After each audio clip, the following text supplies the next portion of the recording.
Great afternoon. You are in the Fast Lane with Sarah Jane.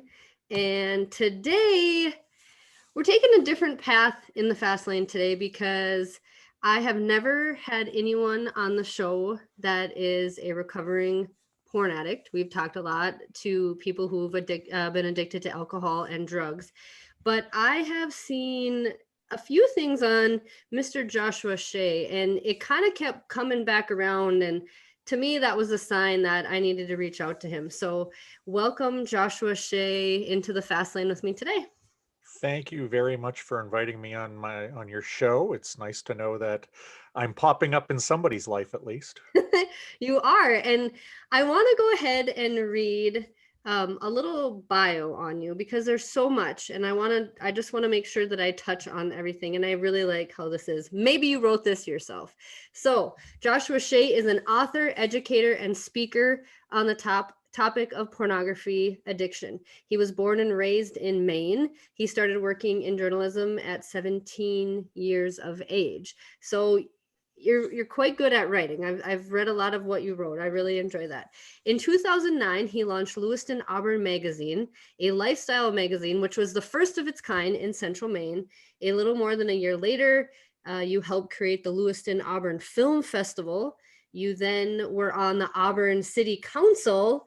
You've kind of done a little bit of everything. It says Yeah. following intense rehabilitation, you have worked mainly as a ghostwriter for corporate clients. You wrote the book, The Addiction Nobody Will Talk About, How My Pornography Addiction Hurt People and Destroyed Relationships. You also co-wrote a book, He's a Porn Addict, Now What? An Expert and a Former Addict Answer Your Questions, which that is a real good, easy read because that's in question and answer format. And you also wrote a new book called Porn and the Pandemic, How 3 Months in 2020 Changed Everything. You've done a little bit of all the things. So I think this is great. And one thing I have to say right away is that when I reached out to you, you wrote to me, I'd rather have discussions that can help people. So you've been through a lot, and yet you do not have a victim mentality. And Oh, not at all. Not at all. I I love hurt it. so many people. My mentality now is to help people who genuinely are victims, and whatever happens after you die, even if there's nothing, I just hope that's like 3 seconds long so I can see some kind of dry erase board where I have the amount of people I hurt in like the first 37 years of my life and the amount of people that I helped from 37 onward when I entered recovery. And my only hope is that at the end of the day, the number of people in the helped column is at least one higher. Because if it's one higher, then my life meant something. And that's kind of the motivation I have going now, and that's the thing that drives me now is to just try to get out there. And like I said, my story is a bit played out. It's been out there for a few years, but there's so much, especially with the pandemic, especially with statistics and studies coming out now the way they weren't 5 years ago. We're getting a bigger picture of this problem, and I'm willing to be out there, share my story, share these statistics, do the research. I'm a half decent communicator. I'm an okay writer, and it just feels like this is the right thing to do for me right now. Maybe I'll be doing this for the rest of my life. Maybe I won't. I don't know, but this is my calling at the moment.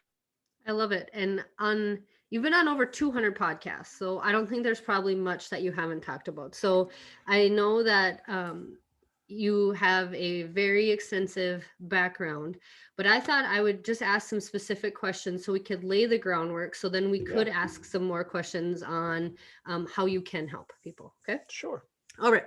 So let's start with, what age did you first see porn? Hardcore pornography, either 11 or 12 years old. I had an older cousin who shared it with me, and I can tell you that the moment that I saw it, I was hooked. It was, I did not develop a porn addiction. I had a porn addiction the moment I saw it. I don't remember what was exactly in the pictures. I don't remember what the exact magazines were, but I do remember feeling this like sense of warmth come over me, and this sense of I have just found something that is going to help me moving forward. I have found an answer here to a lot of difficult questions. And the only other time I've ever felt this was about 2 years later, which was the first time that I ever got drunk. And I felt the same way. This makes me feel better. This makes me not feel like myself. This makes me forget who I am. This makes me feel like a better version of myself. I feel like I'm in control with this. So again, those are the only two times in my life I've ever had this feeling. I didn't develop these addictions. These addictions just made themselves clear to me. And I was an addict of porn for 24 years. I was an addict of alcohol for 22 years. So it's interesting to see all the different things that you did in your life. On the city council, you started a film festival, you started a magazine, you were doing a lot of things. And I cannot say that I know a lot of people who are porn addicts, because I think probably it is something So that you probably don't talk do, about. and Right. yeah, That's the yeah. thing. I should say that I know about, because it's not Yeah. something that you talk about. So how was it, how could you hide this? Because it was almost like living a double life, wasn't it? Uh, it wasn't because it was just part of my life. It was just a part of my life that I hid from other people. It wasn't like I put on a mustache and, funny hat and went out and was a porn addict. I learned at my house with my parents how to hide it from them. And in general, in the world, you can hide it from people easy enough because you don't look at porn in public, hopefully. And then, people go to sleep at night. People leave the house. You live by yourself. It's not that hard to hide anything, especially when people aren't looking at it. Even when I was approaching my rock bottom, people recognized I was an alcoholic. You smell like booze, you slur your words, you maybe you're off balance. People can see that kind of thing. Mhm. People can't see porn addiction, on you. Don't have those kinds of symptoms that people are looking for, people can see. So it's really challenging. I think that's why when people are, for lack of a better term, outed as a pornography addict, I believe that it does hit people as such a surprise, because it is one of those things that frankly isn't that hard to hide. So if you were an addict for 24 years, that was before the internet era, correct? Yeah, yeah, I didn't get on the internet till I was 18 years old. I was the first person I knew who had an email address, when I was a senior in high school in 1994, Mhm. because I was always interested in computers and technology. But that was also back when you had dial-up, and looking at porn online was just a frustrating experience. You might as well draw a dirty picture because it takes just as long to see it. And so I didn't recognize what the internet would be right away. But once the speed started picking up, I never needed another magazine, another video, anything like that. Once the internet was up to speed, I really stuck with that. And now we've got a generation of people who are, under 30, under 35, who don't remember a world before the internet. And that means, I had to stumble upon a magazine. I had to try to get a video. I had to do all these things that were a little bit difficult. But now we give every 12-year-old the greatest porn computer in the world in a smartphone, and don't give them any real direction on how to navigate pornography or any of the other things that they'll find on their phone. So, that's one of the things that I try to stress to people is I'm not necessarily anti-pornography, because that seems like a fool's errand. We're never going it's about sexuality, it's about curiosity, and that's a completely natural thing. However, I am about healthy sexuality, and I think that I'm also about education. And I think that while there are people who can look at pornography and not get hooked, and this doesn't even go into the moral argument, because we can go there, but that's not what I usually fight about.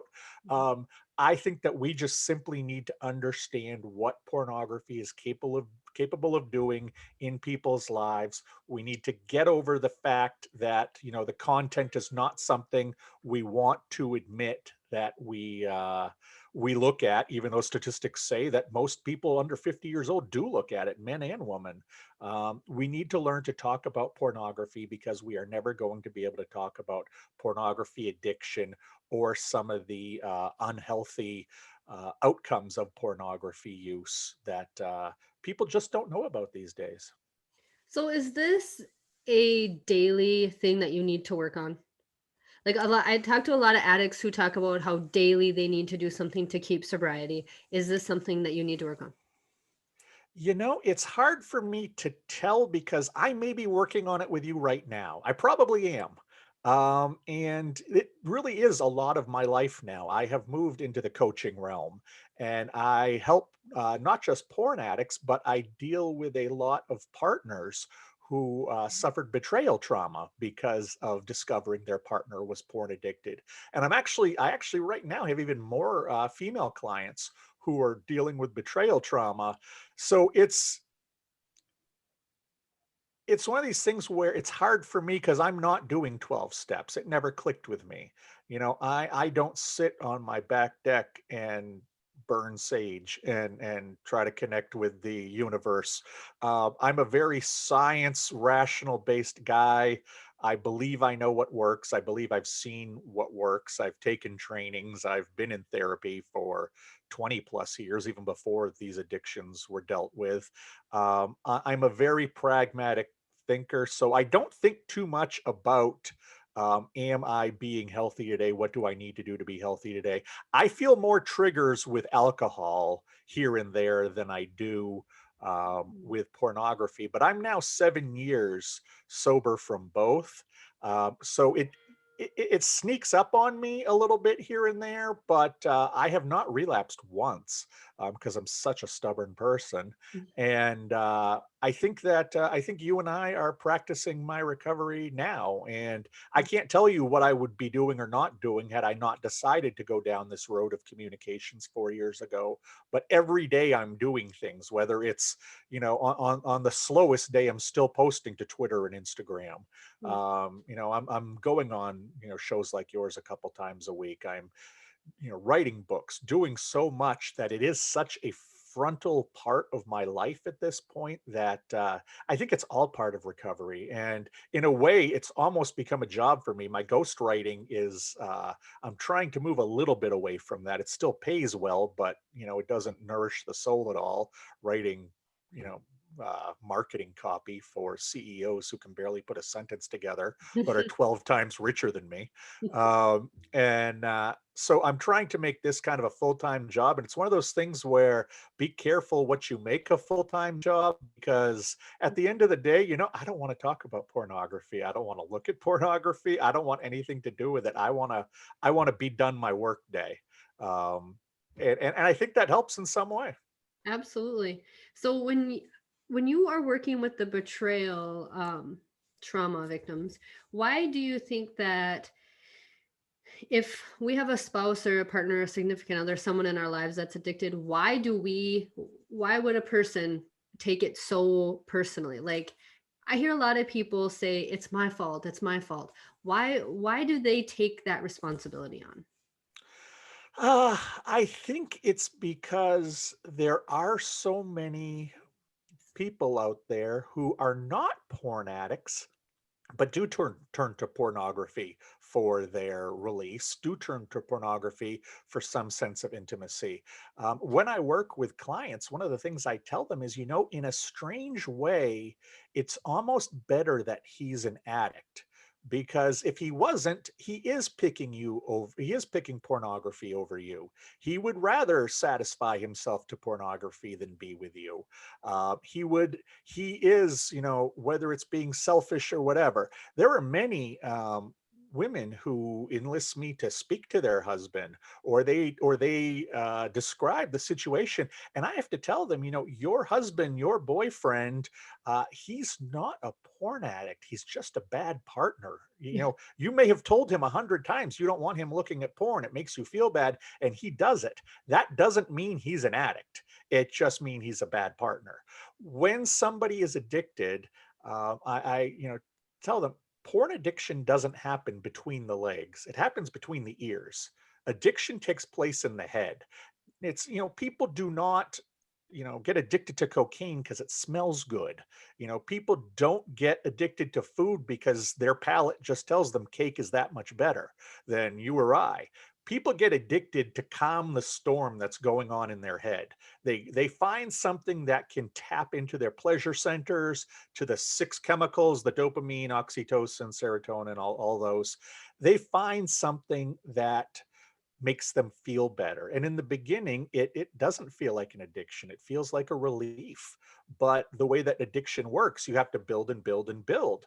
And most of the time, when a partner finds that that they are married or have been with a porn addict for a long time, this guy has been hiding it for a long time, and they feel like, oh my God, else has he been lying to me about? If he's been living this almost double life. And it's very hard when you're in an emotional state to wrap your arms around the fact that this is an addiction. An addiction is a disease of the mind.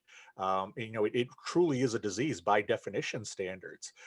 But because pornography involves naked people, it involves sex, it involves orgasm, it involves sexuality, it's so close to, intercourse with your partner that it can seem like a replacement. It can seem like a rejection. And a lot of what I have to do in the beginning with these clients is just work with them to understand this had nothing to do with them. For instance, my wife, when I went into, excuse me, when I went into rehab at 37 years old, I had been a porn addict for 25 years, but I'd only been married to her for 11 years. So if I had this addiction for 14 years, how did she have anything to do with it? The seeds of the addiction, which I'm very textbook in that it was sexual and mental abuse that created unresolved trauma, that happened back to being 5, 6 years old. She wasn't there. She didn't cause any of that stuff. She just happened to be a bystander to this. And, I always say you don't have to stick around, or you can. It's completely up to you. It's completely up to how he is dealing with it. I know that my wife, had I not put in the hard work, had I not um, really fought to get clean, she probably would have left. But she gave me the benefit of the doubt of seeing if I'd put in the work, and I did. And I became a healthier person. I became somewhat of a better person. Addiction doesn't solve everything when it comes to your personality quirks, which is probably good. If you like chocolate ice cream before you were an addict, before you got into rehab, you're going to like chocolate ice cream afterwards too. Not everything changes about you, but you do get some new perspectives, and you understand how you became the way you did. That's what happens when you're an addict. If you're not an addict, you're using pornography for a very different reason.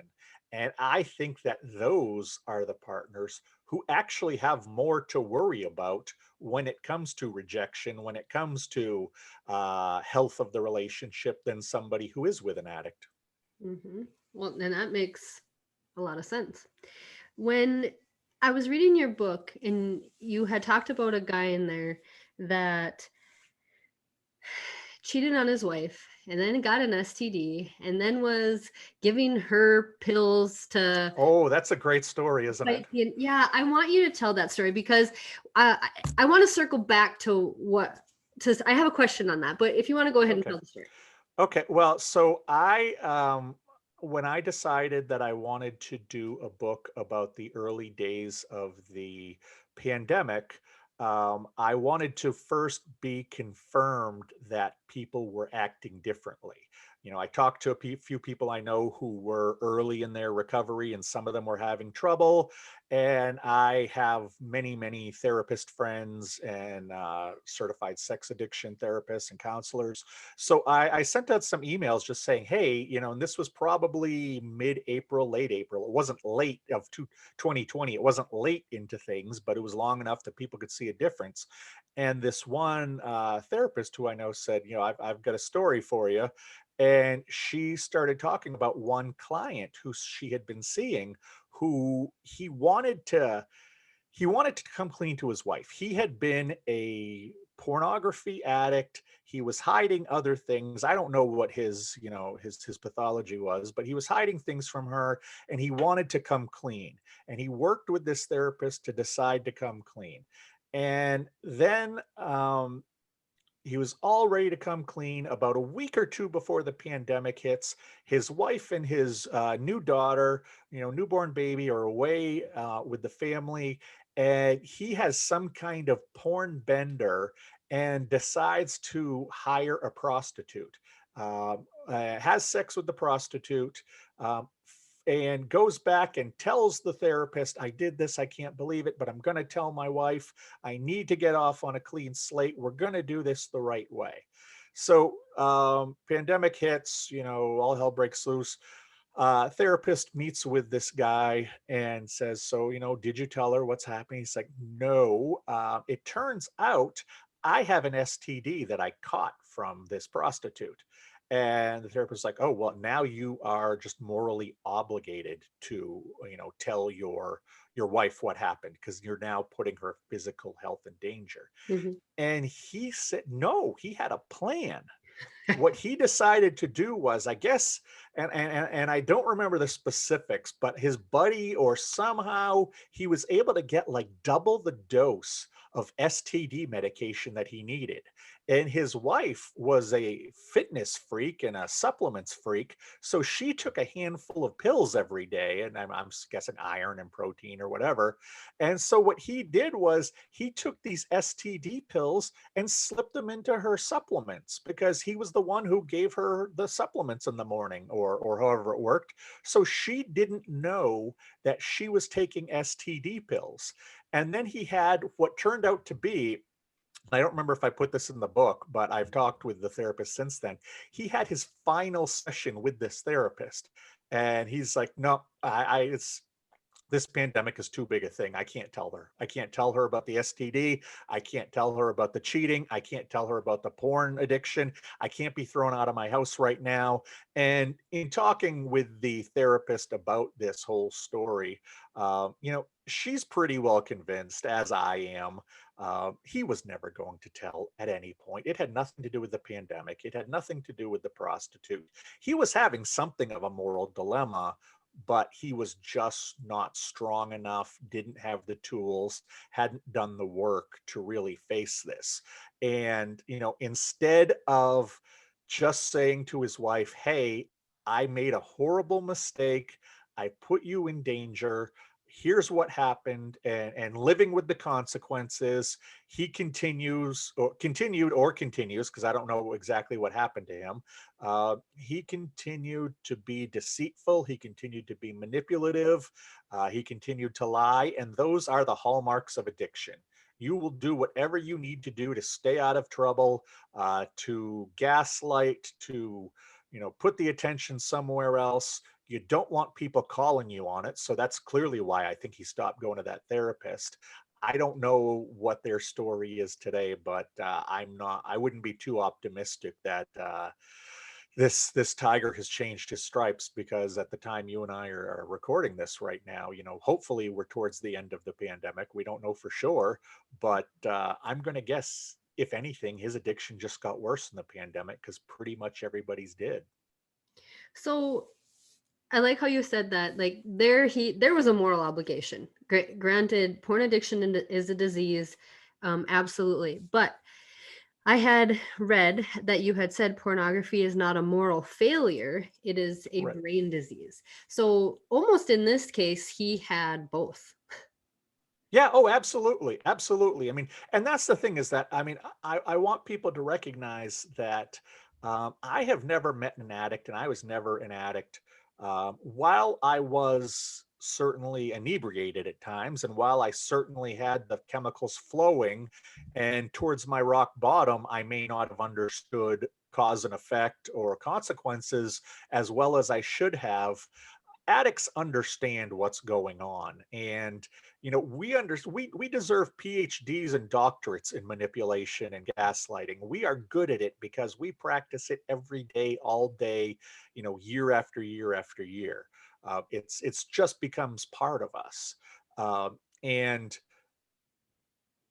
I guess I look at it a lot like smoking. Is starting smoking a smart thing to do? No. Is it an evil thing to do? Well, I don't think so. It's kind of a dumb thing to do because anybody who started smoking in the last 40 years, you can't tell me they didn't know it was bad for them.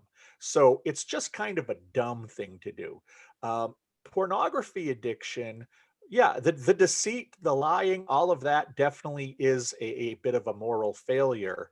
But I don't think most people, when they sit down to look at pornography the first time, whether it's 12 or 14 or 18, I don't think they know just how dangerous it can be for them. So it's hard to say it's a dumb thing. It's hard to say it's an evil thing because I don't think people, the first time they sit down to look, think, oh, this is really going to screw some people over in my life 20 years from now. Right. You can't see that. However, I know when I was doing the wrong thing morally, I recognized it most of the time. I couldn't stop it. The addiction, for lack of a better term, the addiction wouldn't let me stop it, but I I knew what was right and wrong. How And much most addicts do. Most addicts really do, even if they feign ignorance. how much time did your addiction cost you a week? The porn addiction, through most of my life, it was probably 4 or 5 hours a week. It wasn't that crazy. The drinking was much higher. On honestly, statistically, I probably should have been nabbed for drunk driving a long, long time before anything ever happened with my pornography. But Yeah, towards the end, it was getting to be more 2, 3 hours a day, but it's not necessarily, the duration. There are people who are alcoholics who drink once a week. Um, Sure. it's really about why you're doing it. What is driving you to this? What is the motivation behind this? Can you stop this? Can you control this? Um, and I was somebody who I could hide it very well, but it was, it was that little secret demon on my shoulder that I almost, when it comes to alcoholism, you can almost display that in public. You can almost let people see it. Even if people think you drink too much, you're not necessarily an evil person, you're a dumb person. But with so many taboos and stigmas still attached to pornography, especially by people who view it, and won't talk about it. There does seem to be a bit of a moral component that gets it a little bit muddied.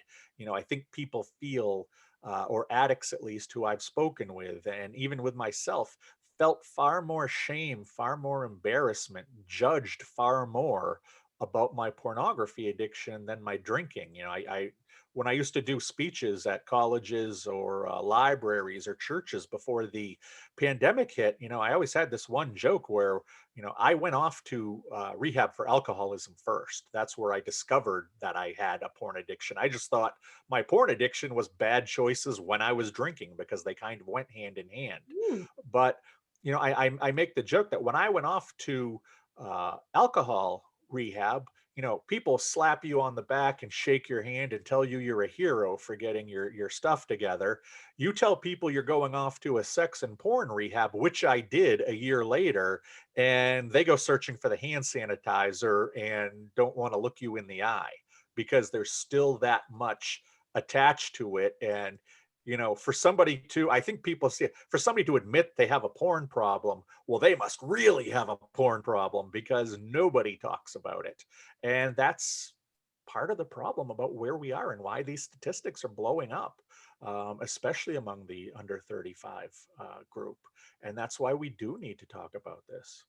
Why do you think that people see addiction as a weakness? Uh, because for those who don't have it, they can't understand why other people can't just live life on life's terms. If you have not experienced addiction, it's really hard to explain. The one experiment that I've worked out that many people have tried. For those who don't understand addiction, tomorrow morning when you wake up, take your iPhone, take your Galaxy, grab a post-it note and put it across the screen. Turn up the volume on all your alerts, every beep, buzz, ding, whatever. Turn up the volume, and then cover your screen and put that phone next to you. If you're like almost anybody in this world, within 10 minutes, something's going to ding and you're going to want to look at it, but you can't because there's that piece of paper hiding it. And then a few minutes later, there will be another buzz. Maybe somebody texted you. Maybe somebody liked your Instagram photo. And you want to see what that is, but you can't because that piece of paper is on it.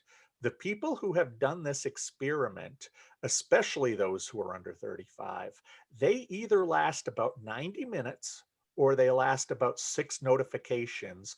And then they are just almost twitching to the point that they need to rip off that post-it note and see what's there, because we are a world that is completely addicted to our smartphones, Mhm, even if we don't realize it. mhm. You look at some of these influencers and some of these younger people who don't remember a world where their phone wasn't attached to them and where they didn't do everything on their phone.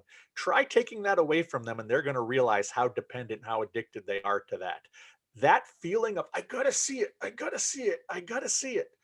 That is the feeling of addiction, but addiction is probably 50 times worse because your mind is screaming at you, your body is screaming at you, everything is screaming at you to indulge in your addiction because you know that's the only thing that's going to stop the screaming. It's the only thing that's going to stop the pain.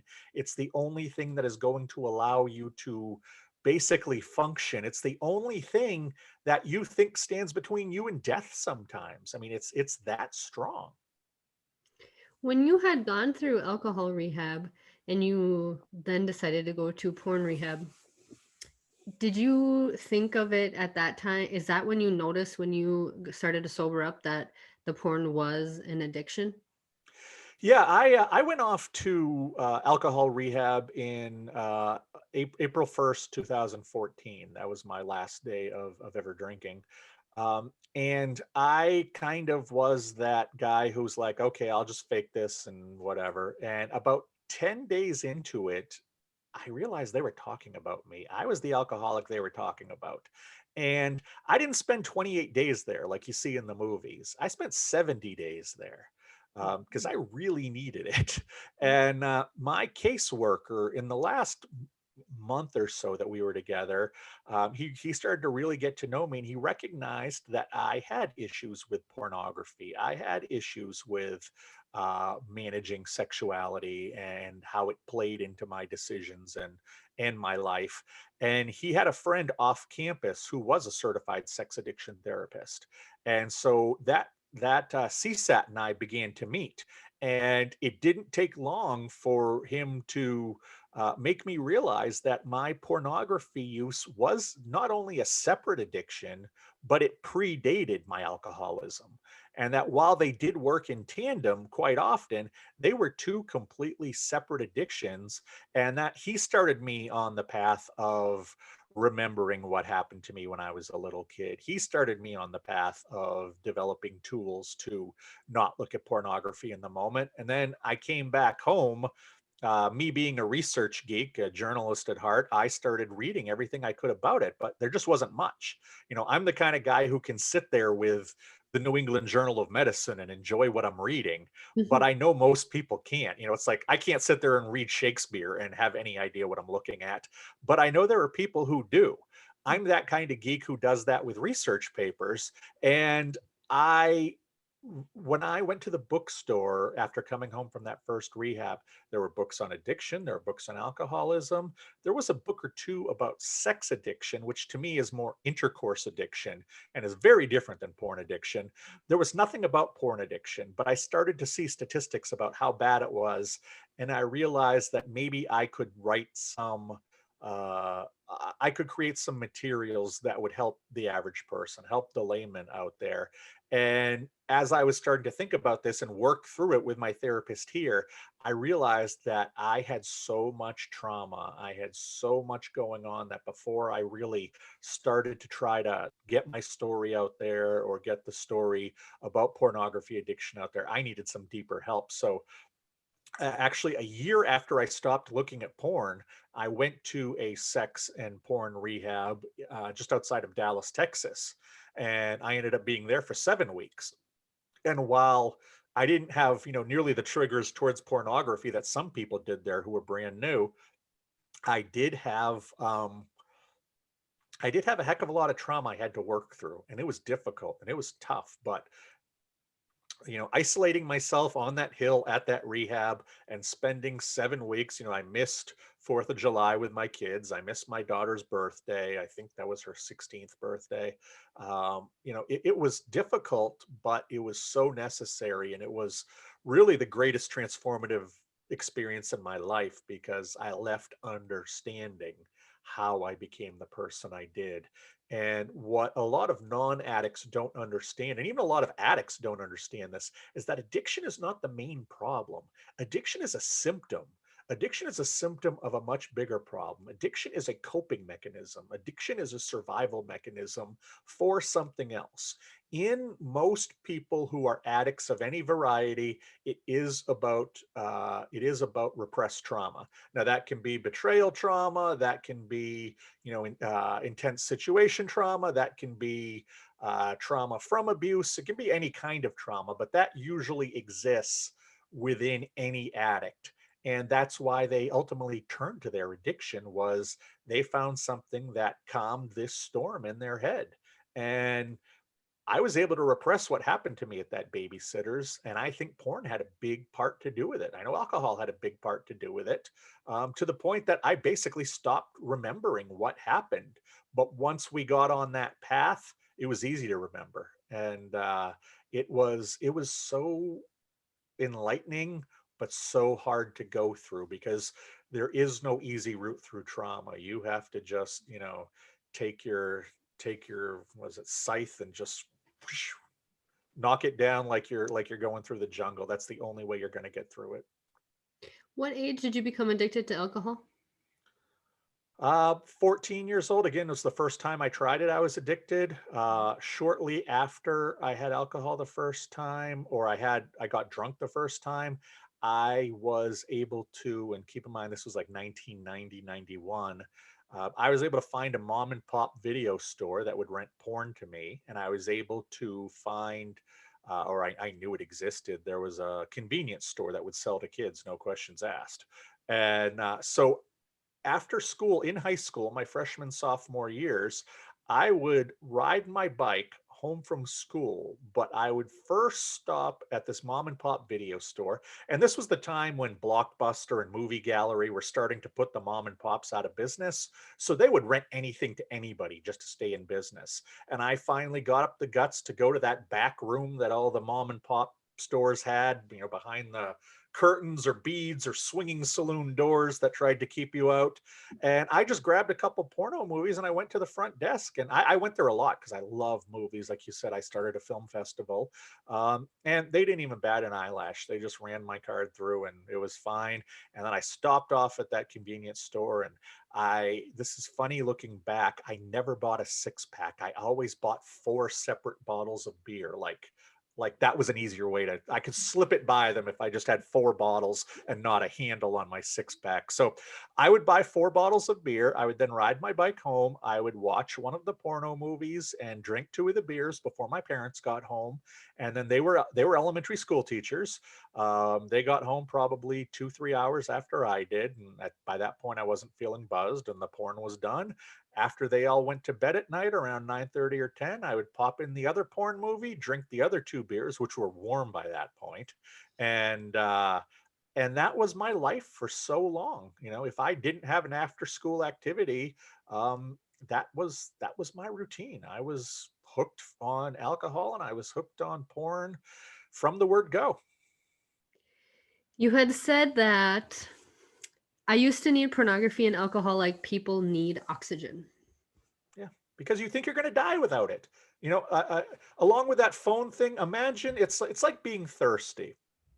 You can, after maybe what, 3, 4 hours of not having anything to drink, you get thirsty. Well, if you end up going those next 2, 3 hours, you get really thirsty. And you go another couple hours, your body even starts to feel, dehydrated, and there are other things going on. Um, that's how it felt to me. It was almost like a thirst, like a dehydration, that I need this if I'm going to keep going. I need to recharge myself. This is the way that when I get off kilter, this is the way that I balance myself and I get back to my baseline so I can, move forward. It felt like, it was like any other thing in my life. It was part of my routine.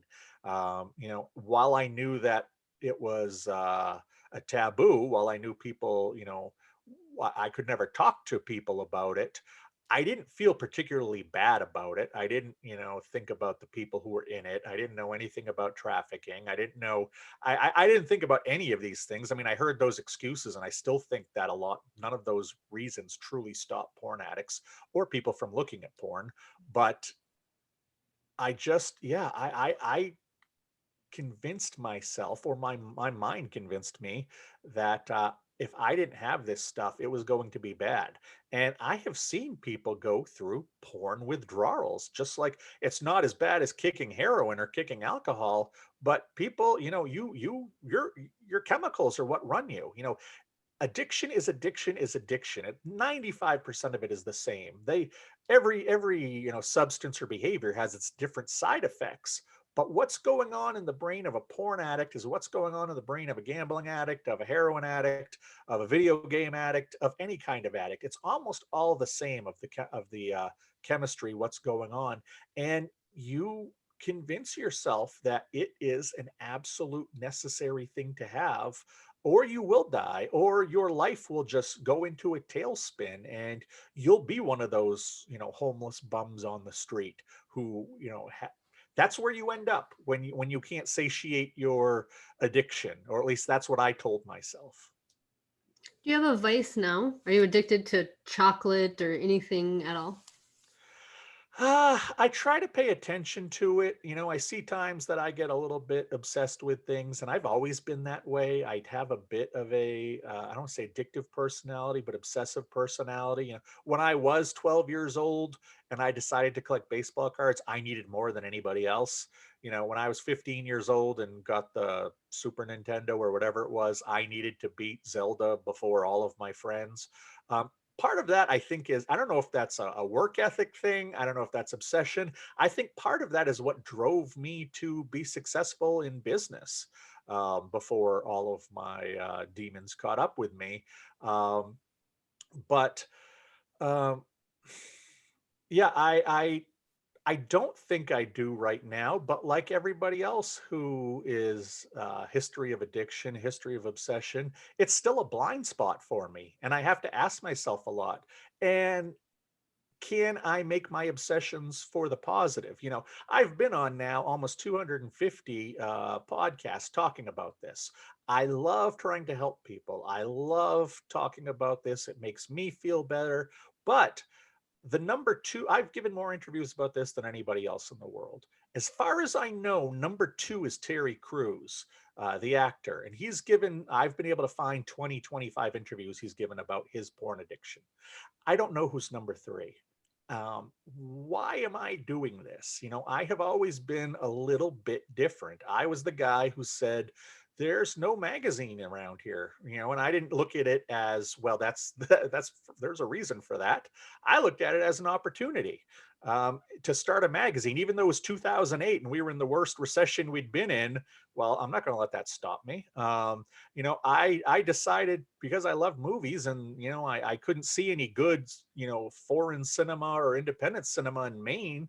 Well, I should just start a film festival. I had the attitude that eventually, that, what does this area just need more of? It needs more of my decision making. So I'm going to run for office. And I was not going to settle for not winning or coming in second place. I I won. I was in a race with five people and I won. I found out that government was not good for my personality type because I'm a control freak, and I don't play well with others all the time, and government moves so slow. And I like to be the guy who, if I decide I want to change the cover photo of my magazine, I'll do that 5 minutes before it goes to the printer. I like spontaneity, and government doesn't provide that. I've always been a bit over the top. I've always compartmentalized my life. That's part of the problem of addiction, is you're very good at compartmentalizing. I used to say that the only way everybody from my different lives would meet each other was at my wake. Because I had my family life and I had my friend life, I had my magazine life, I had my political life, and there were all these different things. And I my wife has reminded me, I would flat out say, okay, I'm leaving the house, I got to go play city councilor. And it was me compartmentalizing. And ultimately it was the end of the day, after all of the meetings were done, after the networking events or the work or whatever was over, when the wife and kids had gone to bed, and there I am, and it's midnight or 1 a.m. and I'm still wired, wide awake, sitting on the couch just by myself. And that was the worst for me. When I had to just be alone in my company, in my headspace, I couldn't stand it. And that's when I drank a lot. And that's when I did the pornography, because it was just another escape. And today, maybe I'm obsessed with certain things, but I try to use my obsessions for good and not evil, I guess. I love it. Well, we have a really good background. We got 2 pages of stuff that I have not asked you yet. So I'm curious if you would come back and be a guest again, so we can tap into how we can protect our children, how we can Yep. educate our children. Would it be okay if we did another episode on that? Absolutely. You ask me back as many times as you want, and I'll come here and try to help the world.